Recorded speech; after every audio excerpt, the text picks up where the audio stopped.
What is up, my dudes? It is Alex Lindstrom, former Boston College offensive lineman. You're listening to Basketball Conference, the ACC football podcast. Go Eagles and go ACC.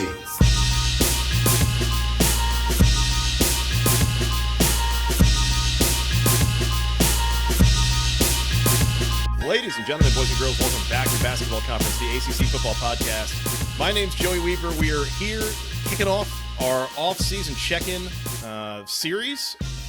We're better to start than with the Pitt Panthers. Jim Hammett, our guy.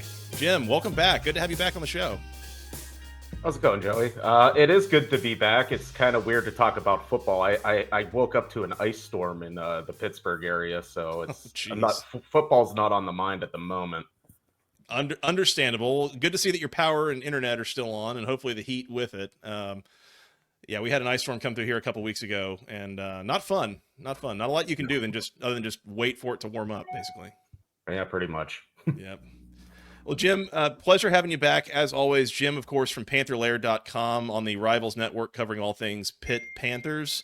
Wanted to kind of do this as a little bit of a look back and a look ahead episode. So I guess just to start out, Jim, looking back at the 2024 season for Pitt, it was, I don't know if like a roller coaster is really the right term, because it was like, it seemed like things were going well and then they weren't. And it was kind of distinct where that seemed to start to happen. I mean, they start 7-0, they lose their final 6, including the bowl game.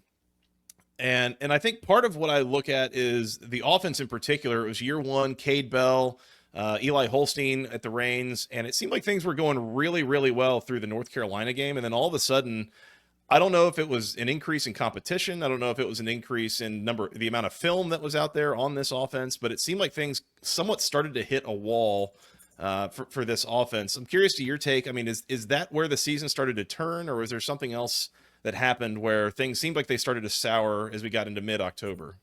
Yeah, when you look at Pitt's season, I mean, obviously the 7-0 start, and it was largely fueled by such a productive, high-powered offense. I mean, Eli Holstein was ACC Rookie of the Week his first 5 games of his college career. I mean, he was really, really putting up the numbers. And I think it was about the Cal game in October. Starting left tackle, Branson Taylor, he went down and he was out for the year. And that's the 3rd straight year Pitt's lost at starting left tackle. And it kind of, things started to unravel a bit. They won the Cal game. They bounced back. They beat Syracuse, but it was largely fueled by 3 interception returns. I mean, the offense wasn't doing much. So when they went down, had that big showdown with SMU, both teams were ranked inside the top 15. Pitt just got embarrassed. And I think, a lot of things were exposed. And from there, injuries started to mount. Eli Holstein took a couple hits. He started to miss some games. And it just kind of it got off the tracks. But when I look at that season, I look at that team and what their ceiling was, I always thought they were about a 7-5, 8-4 team. It's just they took a very strange way to get there. Normally, you don't win 7 then lose 7. But I think a lot of it was injuries. I think teams kind of caught up to what Pitt was doing, and it just kind of it spiraled. I mean, there's no other way to put it. I mean, like the last game of the year, they played Boston College, and like those teams should be competitive. Pitt and Boston College, and Boston College just kind of ran all over Pitt. So I think it was just a number of things, and once it got off the tracks, they really couldn't reel it back in. Well, and from what you saw from the fan base, I would imagine that it's a very different feeling starting 0-6 and finishing 7-0 than it is starting 7-0 and finishing 0-6. Like I'd imagine that's kind of left a sour taste within the fans' mouths going into the offseason. Yeah, I mean, I think we both know in college football, timing's everything, and just when you win. And I mean, you could sell a season on your last couple games. Like if you end the season with momentum, like I even go back to like when Pitt pulled off the big upset against Miami or West Virginia last game of the year. It's like, yeah, it was a terrible season, but you had this great win. You can carry that into the offseason. So right now, just kind of the vibe around the program, it's like, oh, well, Pitt just lost 7 straight games. Oh, they didn't get everyone they needed to get in the portal. Is the offensive line better? Is the quarterback going to be healthy? So, like, again, college football timing's everything. And right now, everything went wrong at the end of the season. So whenever you carry that into the offseason, everyone's a little bit, Yeah. Well, and so that you talk about up until the very end of the season, things going wrong. And that's the other thing I wanted to ask about is we've talked a decent amount on the show I realize that we're at a point in college football where bowl games are kind of treated more as exhibitions than they ever have been. I mean, there's less weight put on them than ever. And yet this was kind of the one ACC bowl game. The Game Above Sports Bowl lost to Toledo in 6 overtimes. This was the one that really bothered me as far as ACC teams losing bowl games, specifically because of the way that Pat Narduzzi coached the end of that game and made decisions and had chances to end the game and chose to extend it. And it's like, I realize you're out there with your fourth string quarterback and you know, it's a bowl game, but like, that was kind of that left a sour taste in my mouth. Have you seen the same kind of reaction from Pitt fans of like, yeah, this is a bowl game, but this is a ridiculous loss? Or is it like, whatever, who cares? Just get this over with and move on. Yeah, the thing with that bowl game is like sometimes you can have a bowl loss to a MAC team and, you know, nobody knows about it or, you know, everyone forgets about it. The thing with that game is like it was the day after Christmas, 2:00. Nobody was at work. So like when I went to check social media, it was like, all the biggest talking heads in college football were talking about this game because everyone was watching. It was the only thing on TV. So it was like you had a bad loss and everyone saw it. So it was like you talk about the coaching decisions. Like I think probably the first one that needs to be discussed is they went in the game with, their, you know, third, fourth, fifth string quarterbacks, but like they started the walk on instead of like, you know, this Julian Duggar who came in and obviously gave them a spark. He was a great athlete, so it's like, okay, what did you look at the past month that he wasn't the guy? But then you get into the actual game execution itself. You know, they throw 2 pick sixes. You know, they finally get it together. They make a rally. They take the lead. But in the last 5 minutes of regulation and all overtime, I mean, everything went wrong. I mean, why are you kicking a field goal from the 1? Exactly. Just put your tight end at quarterback and push him into the end zone and you win the game and you don't have to play those 7 overtimes. So, yeah, I mean, I think when you have a season that ends with 7 straight losses, when you lose to a MAC team, when you do stupid things in the game, when you lose to the MAC team, even though you're missing so many key pieces, guys opted out, guys already in the portal, was a skeleton roster, that loss just feels bad. I mean, like if Pitt beat Toledo, I don't think anything in the world changes. Like, I don't think anyone's feeling great about that season, but you just made it worse. And I think that's what it was.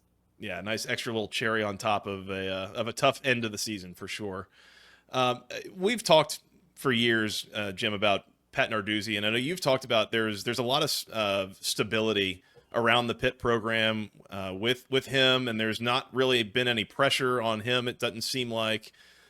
I guess I'm curious. Obviously, I'll ask: is there any pressure at this point with the way that the season ended? It does seem like the last couple of years things have kind of taken a step back from where they were prior in his tenure. But more so, I guess what I'm curious is Narduzzi seems like a guy to me who could very much be in the next one in line of this whole Saban, Dave Clawson, this whole group of coaches that is kind of saying, you know what, I've had enough of this new world of college football.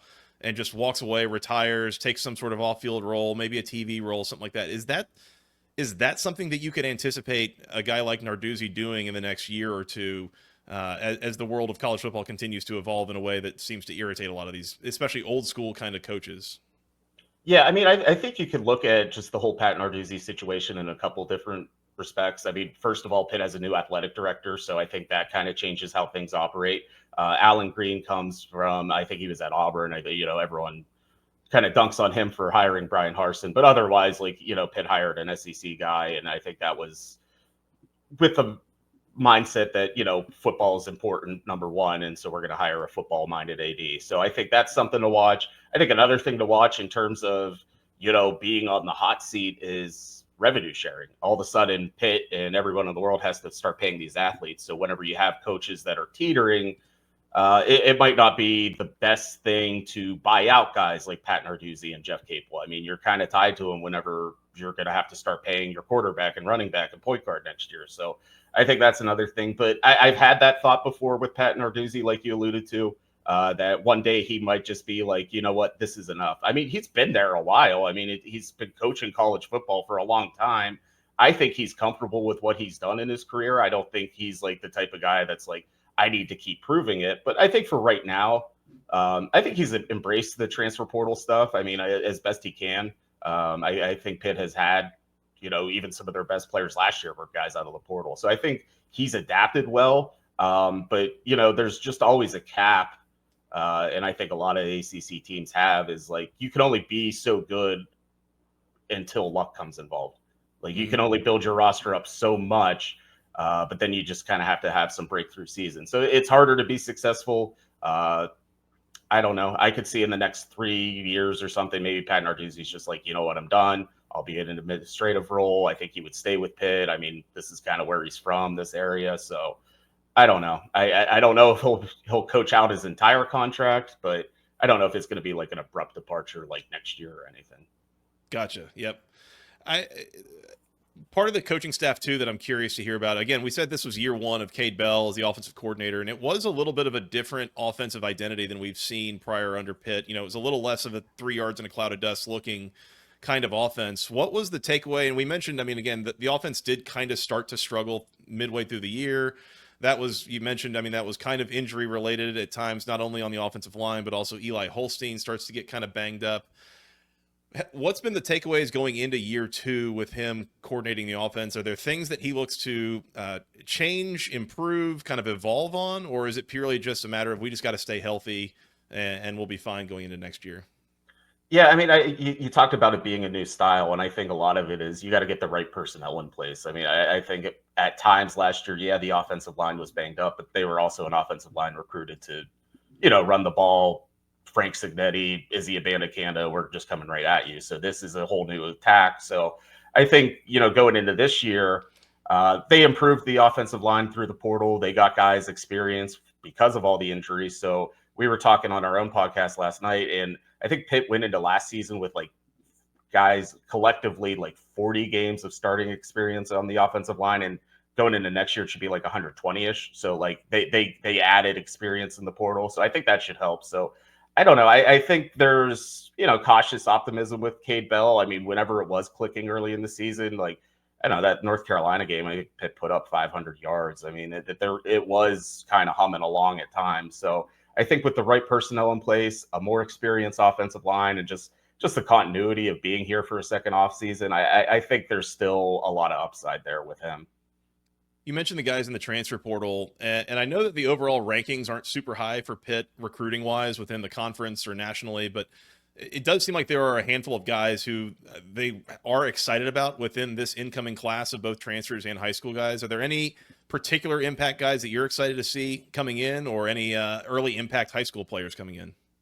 Yeah, I look at the offensive line. They brought in Jeff Percy from Michigan. He wasn't necessarily a starter, but like, he was kind of that like sixth man on the national championship team last year. He has starting experience. So I think they're excited about him. Kendall Stanley was probably one of their bigger transfer portal pickups. He was Charlotte's starting right tackle last year. So I think he's coming in to, expect to take that same thing. But I think another thing Pitt does well in the portal is sometimes they'll just take some lottery tickets. And I think a lot of schools do the same thing. So Andy Jean, former 4-star from Miami, he went to the University of Florida, but out of Miami Northwestern, receiver. So I think Pitt needs a few more receivers in the room just with how they play, just in and out, and obviously losing Konate Mumfield. So I'm looking for like a guy like him, maybe even Blue Hicks. He played at Louisville last year. He was kind of like their fifth receiver. I think he's trying to maybe find a fit in the Cade Bell offense. So I think those guys, they all make sense, but largely a lot of their success is just going to come from guys taking that next step that were already on the roster. I'm curious to ask you too about the defense. It part of, I guess, me saying that I feel like Pitt has taken a little bit of a step back within the Narduzzi tenure the last couple of years. And correct me if I'm wrong. I'm just kind of doing this off the top of my head. I don't feel like that Pitt has had the dominant NFL prospects pass rusher the last couple of years that maybe they had for so many years in a row. It felt like in the years prior to that. Is that something that you would chalk up? First of all, is that true? And second of all, is that something that you would chalk up to recruiting, or is that more of a development coaching issue that you've seen within the program? Yeah, like heading into last season, they did lose a couple promising defensive ends, and they had to replace them through the portal. Pitt also had to, replace Charlie Partridge, the defensive line coach itself. So I think that just the whole room changed a little bit, but looking at Pitt's defense this year is teams were able to run against them a little bit more than usual. I mean, if you look at the final statistics, a lot of the things Pitt's usually good at, they're still up there. I mean, like sacks, tackles for loss, run defense. Like, I think all three of those things were top 20. But it just didn't feel like they had that dominant pass rush because if you're going to beat Pat Narduzzi's defense, you're going to beat it through the air. Even whenever it's good, you're still going to beat it through the air. But they usually make up for it with just being so dominant up front, and they just weren't the past couple of years. So they have some young guys in the system. A few of the guys Partridge recruited are, coming up through the ranks, and they added through the portal again this year. So, I mean, they're looking for improvement there. But I think, when you look at that defense, the strength of it's probably more the linebackers, which is kind of unusual. That hasn't been the case at Pitt and pretty much ever under Narduzzi. I look towards 2025. We just had the schedule release come out here in the last week or so as we sit here recording early February. First of all, I wanted to call out, and something that you've talked about on this show for years, Jim, was that Pitt had never gone 4-0 out of conference I guess that's however many years we've been playing four out of conference games. And that was just a wild stat. And then last year they get over that hump. They knocked off both Cincinnati and West Virginia, and overall ended up undefeated out of conference. Next year they go to Morgantown. They host Notre Dame. I would assume that that'll just be at Acrisure Stadium, that game against Notre Dame. Is that something that, I mean, that's going to be a pretty steep task trying to replicate that 4-0 record out of conference this year? Yeah, obviously, Pitt and Notre Dame have always had history, but I think whenever the ACC agreement happened, that game has happened less frequently. I think Pat Narduzzi's only coached against them 4 times, but obviously right now Notre Dame's clicking. Marcus Freeman had it going on, and they should be a national championship contender again. So that's going to be a tough game. I think the interesting game, obviously, is the West Virginia, not just because it's the backyard brawl. It's the return of Rich Rodriguez. It's the first time. Yep, there's the shirt. I don't know. It just seemed like the right day to wear it. But yeah, I mean, I think that's just going to be a big hyped up atmosphere because it's, Rich Rodriguez's first time coaching against Pitt since 13-9. It makes for an exciting non-conference schedule. I mean, obviously with the ACC, yeah, they play 8 ACC teams. So, they might go 5-3, they might go 3-5. I mean, that's kind of just rule of thumb in the ACC anymore. But yeah, I mean, Notre Dame's going to be tough. West Virginia on the road is going to be tough. They're playing Duquesne, city rival Duquesne, for the first time since I want to say 1930 something. Wow. They've never really played. Duquesne actually won that game. They were like Division I before they dropped to 1AA at that point. So yeah, it's the schedule, 12 games. Is there like a reason, like local politics or anything, into like why Pitt and Duquesne would never have played in like 100 years? I mean, when you look at Duquesne, like even on the FCS level, they're probably on the low end of the FCS level. Like they're playing like Robert Morris, St. Francis of Pennsylvania. Like, they're like, they just started playing games against Division I opponents. I think last year West Virginia played them. So I think they finally feel like they're at the point where they won't get totally embarrassed playing a Power 4 team. Oh, I didn't. So they must have dropped down to like Division II for a while or something then. Yeah, so like, I mean, Usually in that game, Pitt will play like Youngstown State. That's kind of usually their common FCS opponent. Yep, that makes much more sense. Much more sense. Yeah, I mean, within the ACC, Jim, as you mentioned, I mean, Louisville, Boston College, at Florida State, at Syracuse, at Stanford, at Georgia Tech, and Miami at home. Like you said, I mean, in 3-5, 5-3, nobody would be surprised by anything with the way that this conference goes oftentimes. But I mean, I guess between the fan base, returning production, seeing the schedule, what is the level of optimism as we look towards 2025? Is, feeling like we can build on 2024? Is it just hoping to get to a bowl game? Where is that kind of, what's the vibe, I guess, as the kids would say these days? Yeah, for me personally, like last year, I always thought like, it's hard to like think ahead in college football, but I was like, okay, this could be the bridge year, and next year's the year they're going to compete. And obviously they showed signs of that for a while, but the way when you lose 7 games to end the season, you kind of have doubt about that. But I mean, when you look at it from a whole, I mean, Pitt is starting its offense with an All-American and starting its defense with an All-American, and not many teams in Pitt's realm can say that. I mean, Desmond Reed is a dynamic running back. The offense is going to be centered around him, and Kyle Lewis is one of the best defensive players in college football. I mean, he's a unique player. He's a freak. He can sack, tackle for loss, interceptions. He blocked an extra point in the bowl game. I mean, like, he's just all over the field. So I think with your Pitt, you have a really, really elite player to build your team around on each side of the ball. And I think that's a good place. I mean, obviously the big key to this season is going to be if Eli Holstein can kind of build off what he did last year, stay healthy, and kind of take that next step. And if he can do that, if the offensive line can stay healthy, I mean, I think, they're in an 8-4 type of position, and, with a little luck, maybe more. Last thing I wanted to ask you about, Jim, was going into the offseason, one of the massive topics, I think, in college football is the upcoming House settlement and the final details. I think it's like April. We're supposed to hear about that. But as part of that, the expectation is that there's going to be about $20.5 million thereabouts that schools are going to be able to compensate athletes with directly. Has there been any discussion around Pitt, any plan for how to do that? Is there any reaction on are we going to be able to fund the full $20.5 million? Is it like we're kind of like dreading how we do this? I guess, is there any sort of specifics coming out of Pitt on what that's going to look like going into next year? We haven't really gotten a ton of specifics yet. And obviously, we're only a couple months into the Allen Green era. So I think he had to kind of look at it from his own perspective and kind of add his own nuances. So I don't know exactly what Pitt's plan is. I mean, I think they're going to be able to get close to the 20 million.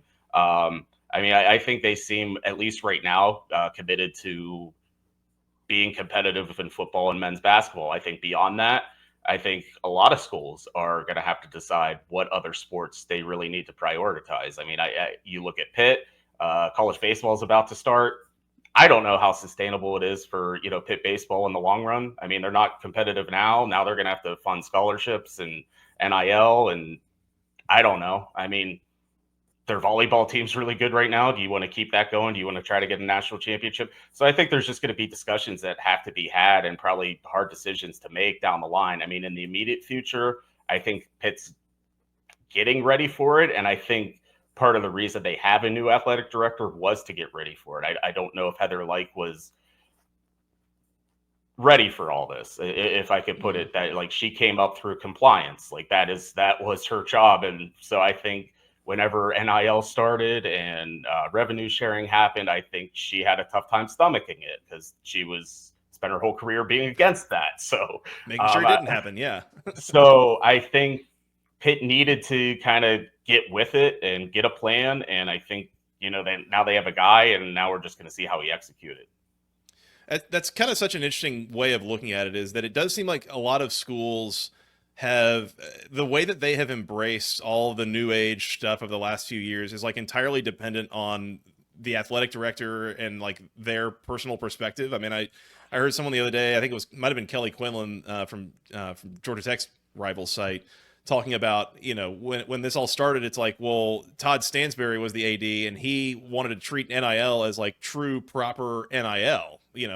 You're only getting paid for endorsement deals and actual legitimate things like that. And it's that really handcuffs you if you're not willing to take some liberties and, maybe somewhat color outside the lines a little bit. And so it's interesting how that seems like it's entirely dependent on the administration. It's not a universal approach at this point. So will be interesting to see.